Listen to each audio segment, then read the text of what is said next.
Hello friends, welcome. Les amis, à l'heure où je vous parle, la situation est vraiment difficile, très difficile. Vous savez que actuellement, l'information phare, c'est la guerre entre le Hamas et l'Israël. Et pour la petite histoire, allez consulter la carte du monde pour voir à quel niveau est situé le Gaza, ce qu'on appelle en anglais Gaza Strip, ou la bande de Gaza. C'est une grande prison, une prison à ciel ouvert. Petit territoire comme ça, avec plus de 2 millions de personnes à l'intérieur. Des blocus partout, côté Israël, côté égyptien. Bon, personne normalement constitué, je dis personne normalement constitué ne doit accepter la colonisation. Les colonies ne devraient pas exister en 2023. Ça, c'est un autre débat. Cette petite vidéo, les amis, c'est pour vous parler du bilan humain qui est lourd du côté palestinien. En Cisjordanie, c'est la jubilation. Du côté du Liban, c'est la jubilation. Et le Hezbollah a tiré des roquettes au niveau de la frontière discutée entre Israël et le Liban. Et l'Israël a riposté. L'Arabie Saoudite a fait un communiqué qui ne condamne pas l'attaque d'Hamas contre l'Israël. Les États-Unis actuellement, Joe Biden est en réunion avec Anthony Blinken, et l'état-major américain. De l'autre côté, Kamala Harris est briefée par son conseil de sécurité. Les choses bougent. Biden dit qu'il a discuté avec Netanyahou. Netanyahou a déjà réuni le conseil de sécurité d'Israël et l'état-major israélien. Et il y a les frappes à Gaza actuellement. Reporters sans frontières dit quoi, les amis? Ils disent que l'Israël a détruit un hôpital à Gaza. Ça, c'est l'information de Reporters sans frontières. Et moi, je suis beaucoup les chaînes israéliennes parce que c'est là où il y a la primeur de l'information. Les autres, le temps de venir prendre, ils sont là sur le terrain. Et ils font du 24 heures. Donc, ils sont en train de tourner en boucle cette actualité-là. Ils font du update. Et les chaînes de télévision israéliennes disent quoi, les amis? Ils disent que à l'heure actuelle, l'Israël a déjà perdu 600 personnes. 600 personnes, les amis. Et il y a eu 2000 blessés. Ce sont les chiffres des chaînes de télévision israéliennes.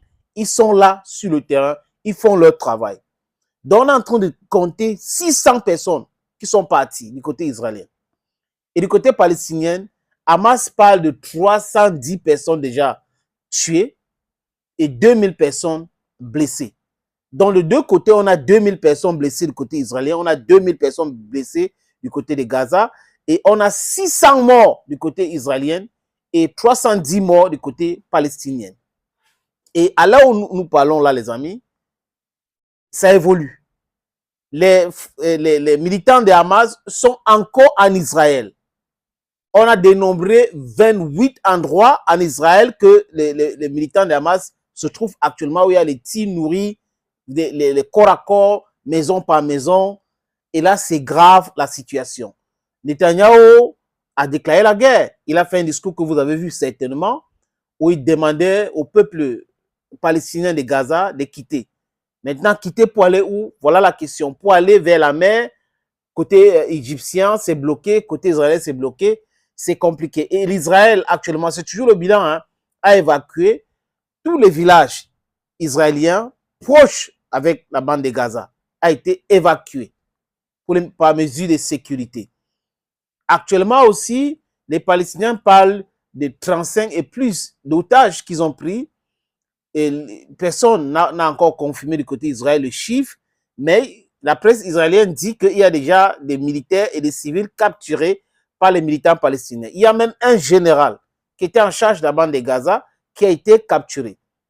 Vous vous rappelez, comme c'était hier, les derniers conflits entre la Hamas et l'Israël, il y avait eu capture d'un militaire et son corps, il y a eu des négociations autour de son corps et l'Israël avait libéré 1000 prisonniers palestiniens pour prendre le corps de leurs citoyens. Et là, les Palestiniens commencent à dire que, les militants de Hamas, que tous les prisonniers politiques ou tous les prisonniers palestiniens qui sont dans les prisons israéliennes seront libérés cette fois-ci, parce qu'apparemment, ils ont fait, ils ont pesé le poids du nombre de personnes déjà qu'ils ont déjà kidnappées. La situation est vraiment terrible, tendue, et nous voulons la paix. Nous parlons ici pour la paix.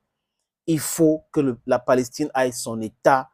Il faut que cette communauté dite internationale hypocrite se concentre aujourd'hui pour pouvoir donner un pays au peuple palestinien et la paix dans cette raison. Les Israéliens doivent vivre en paix, les Palestiniens aussi en paix. En 2023, personne ne devrait coloniser l'autre.